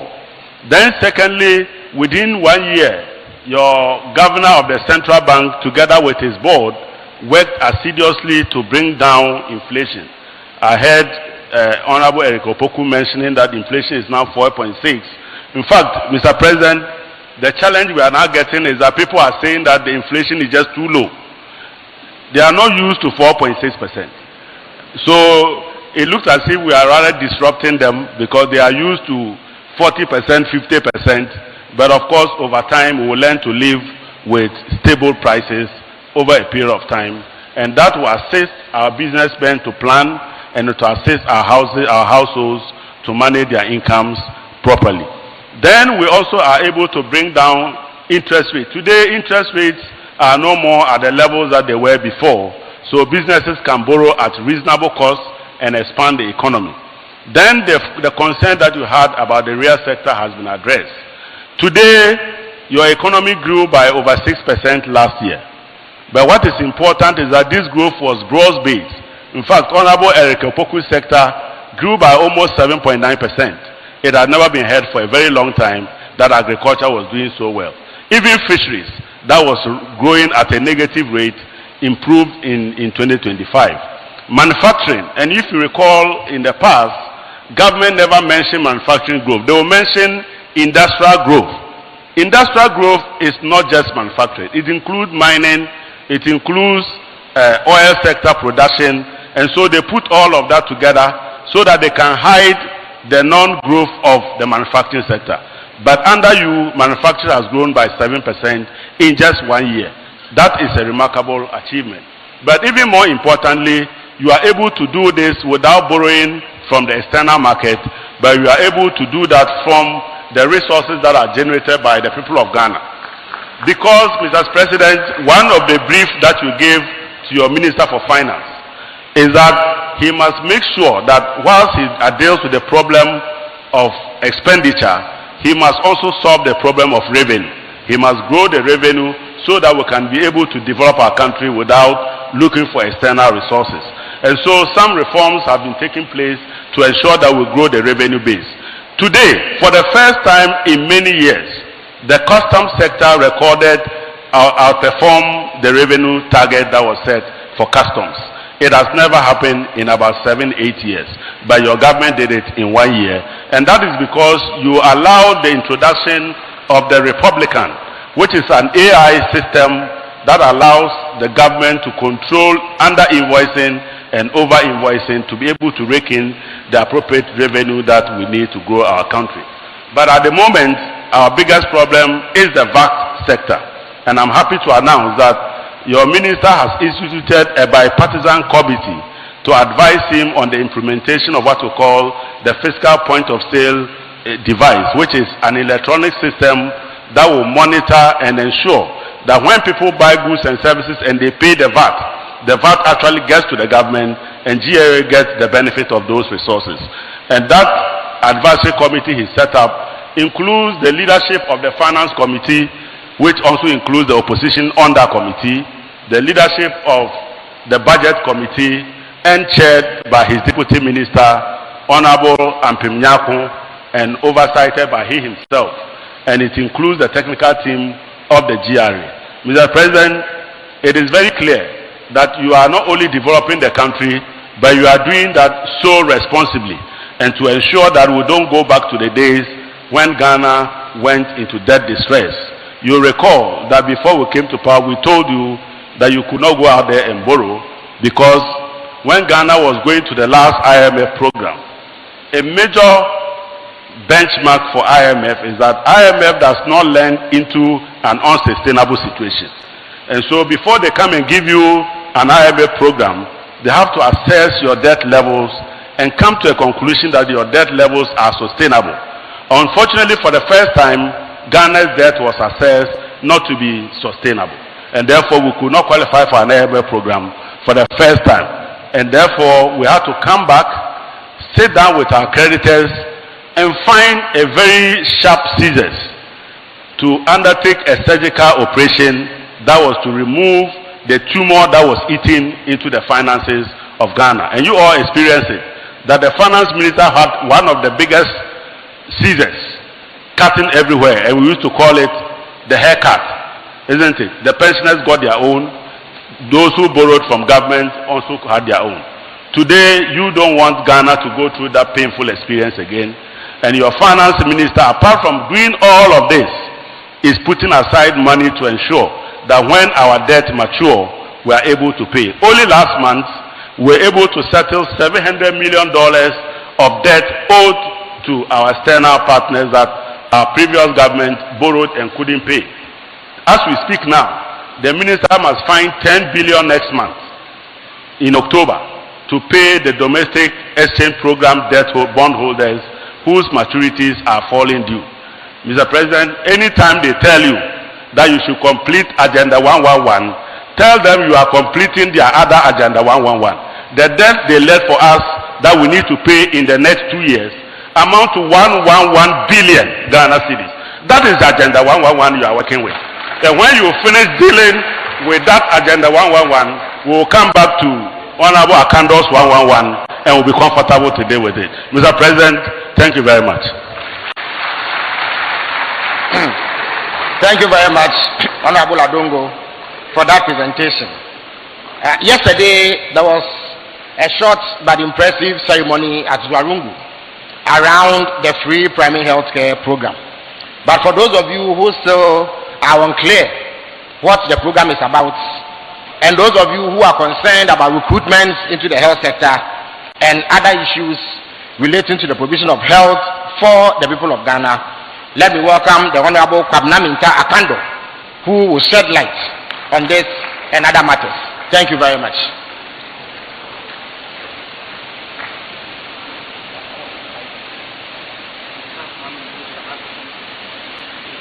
Thank you very much, Honorable Felix. Your Excellency, the President of the Republic of Ghana, President John Dramani Mahama, permits me to proceed on the already established protocols. Your Excellency, as we all know, the health of the people is ultimately the wealth of the people. And so there's a journey that every country is embarking on, that is to attain universal health coverage. Now, this means that irrespective of your location, your geographical location, your status in society, you must have access to quality health care. To do this, His Excellency the President is rolling out 3 main interventions in the health sector. His Excellency the President is pursuing health sovereignty not only in Ghana but on the continent and on the globe. When he took over, one of the first policies he ensured that was established was the uncapping of the National Health Insurance Levy. And to that, we were able to rake in more domestic resources to be able to pursue the reforms we are pursuing in the health sector. Number 1, we have what we call the free primary health care, we have the National Health Insurance Scheme, and we have Mahama Cares. These are the interventions in the health sector. As you all agree with me, our health care delivery has been built around the treatment of diseases. And so the National Health Insurance has been built along the payment of treatment of diseases. But healthcare, properly so called, is not only about the treatment of diseases. Whilst we are strengthening our healthcare delivery along the treatment of diseases, we are also investing in the prevention of diseases. So we are now paying to prevent diseases. So prevention, promotion, and treatment will then come together to mean proper health care delivery. And so this year, we are rolling out the free primary health care in 150 districts out of the 261. And the free primary health care has its own limitations. We are not rolling out this policy by word of mouth, but we have the logistics, we have the basic equipment that will help us for the smooth implementation of this policy. We have procured not less than 24,000 pieces of these equipment. We have procured motorbikes and motor tricycles that will aid the movement of these health professionals to move from community to community, from house to house, from town to town, in order to discharge their duties. So in Upper East, we have deployed your fair share of the equipment. Yesterday I had the opportunity to visit the regional medical store, and it's full of these equipment. We have also deployed the red bags, we call it the kits, that will help these health professionals to move from house to house. And so the free primary health care today, as I speak to you, is in full force. From July to September alone, we have disbursed not less than 35 million Ghana cedis. That is, we are paying for the prevention of the diseases. And this is what they will do. When they come to your homes, they will check your vitals. We all know the non-communicable diseases, they progress silently. So a lot of us do not even know our health status. By the time you realize you either have stroke or one complication or the other, that is when you realize that you are in serious trouble. We do not want to wait till that point. We want to prevent you from getting to that situation, or early detection. And once we are able to detect them early, we'll be able to manage them very, very, very well. Your Excellency, the free primary health care is applicable at the chief's compound, and you have directed that every district must construct not less than 2 chips in a year. And so as I speak to you now, over 400 chips compound have been constructed along the length and breadth of this country. And from there, it is also applicable at the health centers. It's also applicable at the polyclinics. Your Excellency, what it means is that when you are referred beyond the polyclinic, that is the secondary level, the district hospitals, the regional hospitals, and the teaching hospitals, there's another intervention, that is the National Health Insurance Scheme. Your Excellency, we took the National Health Insurance Scheme at a coverage of 57% at the end of 2024. In a matter of less than 2 years, the records available to us indicate that the National Health Insurance has a coverage of 76%. And it is our expectation that by the end of 2028, we should be targeting 90% coverage. And so I will encourage all of you to be subscribers of the National Health Insurance Scheme. Do not say that because of the free primary health care, you don't need the National Health Insurance, because the free primary health care has not come to replace the National Health Insurance Scheme. In the free primary health care, all you need is to identify yourself as a Ghanaian. You don't need to pay anything, both curative, preventive, and promotion. At that point, the National Health Insurance also has its own limitations. There are diseases that are not captured under the National Health Insurance Scheme, especially the non-communicable diseases that are killing us at an alarming rate. And so there's another intervention that His Excellency has established. And so the establishment of the Ghana Medical Trust Fund, popularly known as Mahama Cares, is dedicated towards the funding of non-communicable diseases like the cancers. And so along the chain, from primary healthcare, secondary, and tertiary, at every point along the chain, you have one intervention or the other as a Ghanaian to benefit from. Your Excellency, we inherited a situation where more than 100,000 professionals, health professionals, have been trained, but they are at home without employment. As if that was not enough, we inherited a situation where about 13,500 nurses and midwives had been recruited, posted, yet there was no financial provision to pay them. You all recall, the beginning of this administration, we were greeted with a lot of demonstrations from the nurses. The reason was that they had been recruited, posted without payment. We are left with 2 options, whether to lay all of them off and look for clearance for them, or to allow them to continue work and then migrate all of them to the payroll. And His Excellency the President directed us to take the latter. Your Excellency, I am happy to report that as I speak now, all the 13,500 nurses have been migrated to the payroll and they are being paid. Not only are they being paid, Your Excellency, there were this propaganda in the system that we have allowed them to work for 10 months and we're not going to pay them. We're not going to pay the arrears. Your Excellency, at the end of July this year, all arrears have been paid. Now, the solution to absorb these professionals at home. We have 3 main approaches. We are signing MOUs with other countries, the Kitts and Nevis, the Barbados, the Jamaicans, the US, the UK, and since we took over, we've moved about 3 batches. And so we are migrating some of them, facilitating the movement of these health professionals to other countries, and we are also absorbing some of them in our health centers. We are looking at absorbing about 16,000.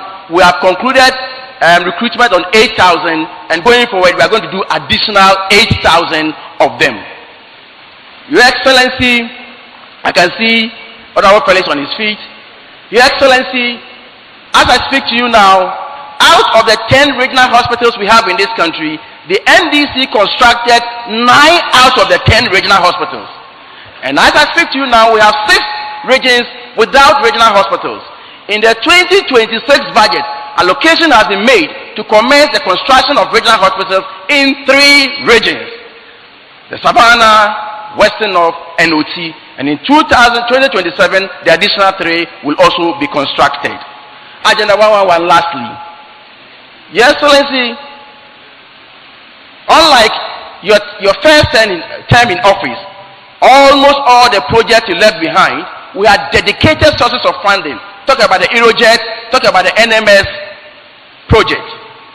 But in the case of Agenda 111, no sources of funding. We have invested about 4.8 billion Ghana cedis, and not a single one of them has been completed or in operation. But you have instructed us that none of these projects should be abandoned. So as I speak to you now, we have selected 35 of these projects that government is going to invest in for its full completion and operationalization. Within the 35, the Upper East region has 4 of the 35. 4.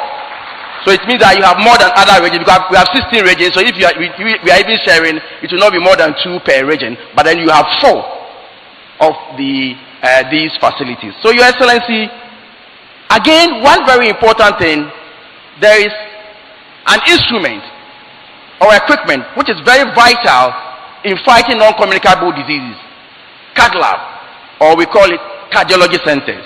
In the northern part of the country, all the 5 regions in the north, there was none. As I speak to you now, we are constructing one at Tamale Teaching Hospital to take care of the northern part of the country. We are constructing one at Kolebu. We have finished the Kolebu one, we've commissioned it, and Komfanoche is also progressing steadily. So there's a lot of progress in the health sector, and we will continue to serve you and serve you well. I'm most grateful. Thank you very much, Honorable Minister responsible for health. President Mahama promised whilst campaigning to be president that he will ensure the timely release of adequate resources to municipal or metropolitan, municipal and district assemblies. The man who has superintended these efforts is now penciled to take over at the Ministry of Works and Housing. But before he does that, we require of him one last assignment in respect of the Ministry of Local Government, Chieftaincy and Religious Affairs. The Honorable Ahmed Ibrahim, Honorable MP for the people of Banda. Thank you, Mamdada Felix. Your Excellency, the President of the Republic of Ghana, because it is last one, I have to say all. Former Assembly Member for Bole DA, 12th-year Member of Parliament for Bole Bamoy, former Deputy Minister, former running mate and Vice President, former President, former ECOWAS President, African Union First Vice President, Second Vice President, soon to be African Union Continental President 2027. Your Excellency, once I said that, permit me to mention just one person and stand on the existing protocol. His Royal Majesty, President of the Upper East Regional House of Chiefs and the entire members of the House, colleagues, ministers of state, my brothers and sisters, let me stand on the existing protocol. Good afternoon. Your Excellency, I'm here to do a simple task, to speak on your activities in the local government front for the past 20 months. Your Excellency, as you are aware, we were told before 2016 that try me and see. But in 2025, you came with a track record. So Ghana has moved beyond try me and see. Before you came to the throne, you knew what you were coming to do. What then have you done? You were the first president. By end of January, all your cabinet ministers were at post. You were the first president. By 11th of February, all your Council of State members elections were organized. You were the first president. By April, all your government appointees in the district assemblies have been appointed. The first president, by 2nd of June, there was an orientation for all your metropolitan, municipal, and district chief executives for all the 261 metropolitan, municipal, and district assembly. Mr. President, the first president to be able to pay all the 9,090 assembly members an amount of 1,300 Ghana cedis every month for the year 2025, and in 2026 the first quarter has been paid. And Mr. President, as I speak to you, the assembly members allowances from April to December have been released by the finance minister to the Ministry of Local Government, and the controller is just releasing the actual funds for us to be able to pay even the second quarter. So assembly members, the era where you used to wait and say we'll state demonstration is past and gone. Your amount up to December has not been released by the Minister for Finance to local government. Mr. President, in election year, there was only 324 million Ghana cedis released to all the 261 assembly members in 2024. But as I speak to you, from 2025 to date, your government has released an amount of 6.2 billion for 2024 and 4.4 billion for 2025 and 4.4 billion for 2026. So that 20 months, 12 months for 2025, 4 quarters, 6 months for 2026, 2 quarters. The Minister for Finance, Mr. President, has released an amount of close to 11 billion to the 261 metropolitan, municipal, and district assemblies. Ladies and gentlemen, the entire 8 years of the Nana Addo Dankwa administration, the amount of money released to the 261 district assemblies was 17 billion. So what, Mr. President, you have released for 1.5 years is almost equal to what they released in 8 years. Mr. President, not only that, your government has also been able to assess all the 261 metropolitan, municipal, and district assemblies. But the problem is, since 2022, 2022, 2023, 2024, the MPP government could not even assess all the district assemblies. So there was no D-part. And therefore, for the 8 years, their D-part release was 1.1 billion. Mr. President, for 1 year, your D-part money is 738 million Ghana cedis. It has never happened before, equivalent to their 8 years tenure. Mr. President, not only that, your government has been able to earmark 261 24-hour economy in all the country. By December 2028, almost all the market in the metropolitan, municipal, and district assemblies will be your legacy. Because apart from the 261, you did Kajetia, you did Kotokraba, you did Home Market, you did Aswasi. So if you add these 261 to what you did before 2016, it means all the markets in the country are constructed by you. And that is why you are called the Ghana's infrastructure king. Mr. President, not only that, on the chieftaincy front, Mr. President, for 8 years, their allowances was not increased. But last year, you increased the allowances for our chiefs, paramount chiefs, and queen mothers by 300%. Mr. President, not only that, the amount for the judicial adjudication for the judicial committee was increased by 67%. Mr. President, not only that, you have given executive approval for the construction and approval for the university for the governance. And through that, Mr. President, you are bringing a course which is called Royal Academy for Chiefs, where our traditional rulers are going to have their capacity building. Nanano will go for courses in the Royal Academy of Chiefs. One of the campuses is in Tamale, one of the campuses is in Akumadan, and one of the campuses is in Accra. Mr. President, this will help to be able to bring down the number of chieftaincy cases that we have. Mr. President, not only that, apart from that, Mr. President, you are the only one who was able to recruit legal counsels in our judicial committees. And Mr. President, this has never happened. Apart from that, Mr. President,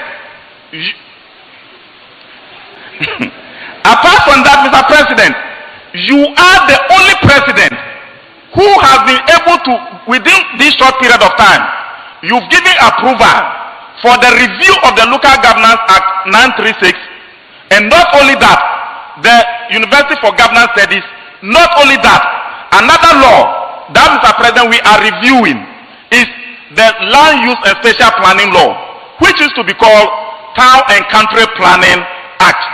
Mr. President, many Ghanaians don't even know what is called Town and Land Use and Spatial Planning. What we are used to is Town and Country Planning. And therefore, the Land Use and Spatial Planning Law is a new thing. The President has approved it. It is for printing. And very soon, it will be presented to Parliament. Finally, Mr. President, we are here today. I've spoken about most of your achievements.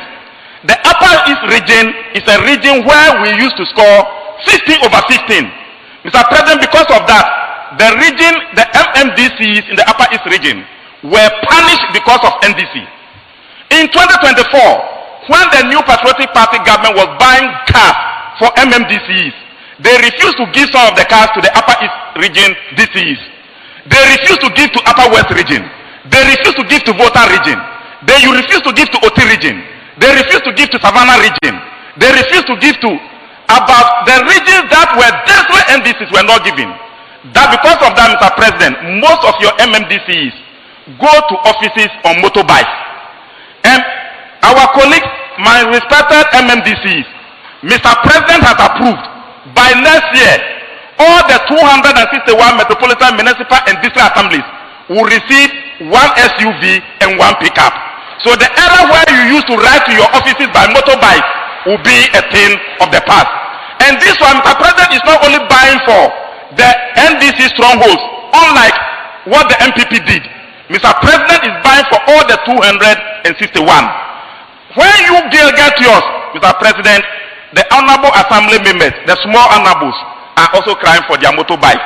NALAC elections is in December, and they are also talking. Finally, Mr. President, one key thing that the North Upper East region need, you have given $10 million grant for Soko. Soko is a game changer in the Upper East region. Secondary city is a game changer in the Upper East region. Then PSMP is a game changer. These three projects, Mr. President, is not too big money. But I think when we get back to Accra, if we are able to release those monies, the vulnerables in those regions, 6 regions in the north, will be able to have improvement in their lives. With that, having said this, thank you very much. You said I've been Richard Obama, I will still be supporting you.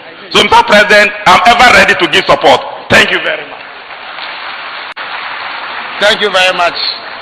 So, such support will then make you local government minister emeritus.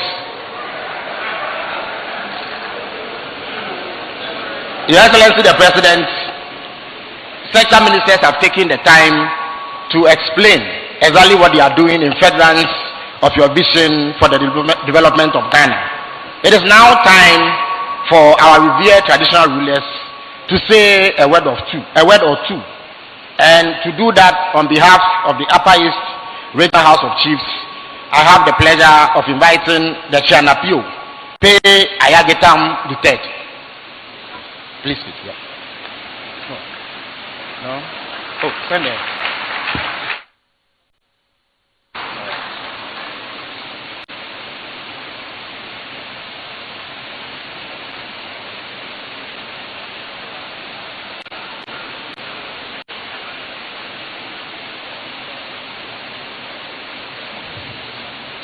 How are you?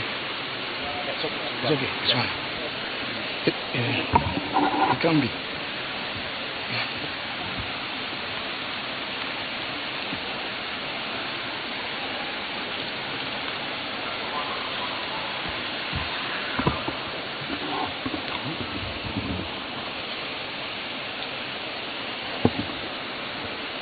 His Excellency, the President of the Republic of Ghana, John Dramani Mahama, distinguished Councils of State Member, Cletus Avoka, the Upper East Regional Minister and his colleague ministers, esteemed members of the Upper East Regional House of Chiefs and the religious fraternity, the Upper East Parliamentary Caucus, MMDCEs, heads of institutions, the media, distinguished ladies and gentlemen, other protocols duly observed. I am honored on this historic occasion of the resetting Ghana citizen engagement with President Mahama to be called upon to deliver a few remarks on behalf of my colleagues, landlords, custodians of the customs and traditions of the people of the Upper East region. I join the regional minister to welcome all of you to the Upper East region. I extend a very warm welcome to our highly esteemed guests of honor, His Excellency the President of the Republic of Ghana, whose vision and quest to reset our dear country has necessitated this august gathering. I am very much aware that this region has been the President's home long before he joined politics. Therefore, to say welcome is a mere formality. Earlier on in June this year, the sons and daughters of the Upper East region converged this very auditorium to conduct what, from the perspective of a traditional ruler, was a spiritual exercise. Just like today, we gathered here to rediscover the destiny of our dear region and illuminate the path that leads to an era of sustained prosperity for generations yet unborn. Needless to add that the June convocation was anchored on the reset agenda of Your Excellency, the President of Ghana. It is my fervent prayer that the good Lord, and our ancestors will give us a clear vision that we may know where to stand and what to stand for. Because unless we stand for something, we shall fall for anything. I hope that many decades after we have left this world, our great-grandchildren will say, the gods of our fathers answered our prayers here in Upper East region. And the evidence will be the deliverables of the broader recent agenda of the government of Ghana and its people. Your Excellency, the President of the Republic of Ghana, distinguished ladies and gentlemen, I believe strongly that the quest to change the narrative of poverty, conflict, illiteracy, and economic deprivation that has become synonymous with our beloved region. This important engagement with the President would help to identify and work towards a sustainable solution. The Upper East region is endowed with rich human and natural resources, including gold and a large fertile agricultural land such as the Fimbisi Valley and many others. Needless to add that we have an enviable cultural heritage and tourist attraction. The Tongo Hills and shrines, Crocodile Pond at Paga are but a few landmarks of historical and cultural significance. Mr. President, it is with this profound pride that I reiterated our gratitude to you for reinforcing Ghana's position as the Black Star of Africa by leading the continent in the inevitable advocacy for reparation. I dare say that you are the Kwame Nkrumah of our time. Back home, you have not relented in leading the charge to improve the lives of people. In a matter of 2 days, you have inspected ongoing constructions of critical infrastructure, including the site for the Bolgatanga Airport, the Navungo Chuchuga Road, the 4-story laboratory complex at the University of Technology and Applied Sciences in Navungo, inspection of the completed E-block at Paga, the implementation of the free primary health care was born in Upper East yesterday at Zorongo. We therefore serve as the pioneering region to deliver the dream and vision of His Excellency the President. We shall not disappoint you, even though there will be setbacks and challenges. These setbacks will be solved to serve as lessons learned to other regions to pave way for the smooth implementation of your vision, Mr. President. Your Excellency, we are certain that the free medical care would strengthen public confidence in healthcare, reduce financial barriers, the amount individuals and families have to pay directly for medical treatment.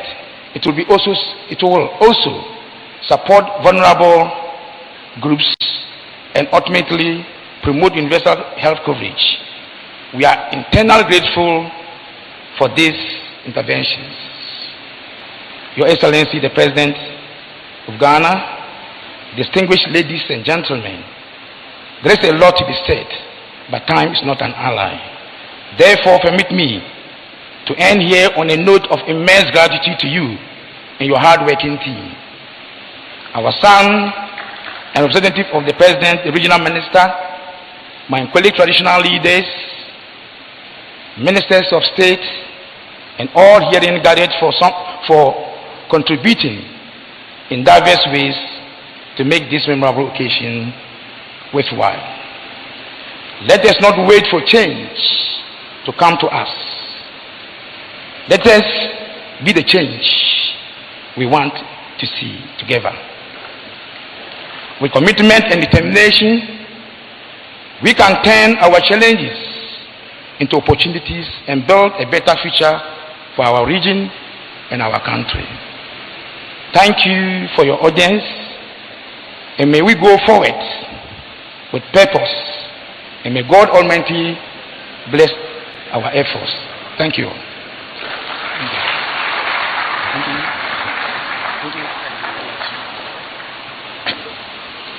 Thank you very much, Chanapuyo, for those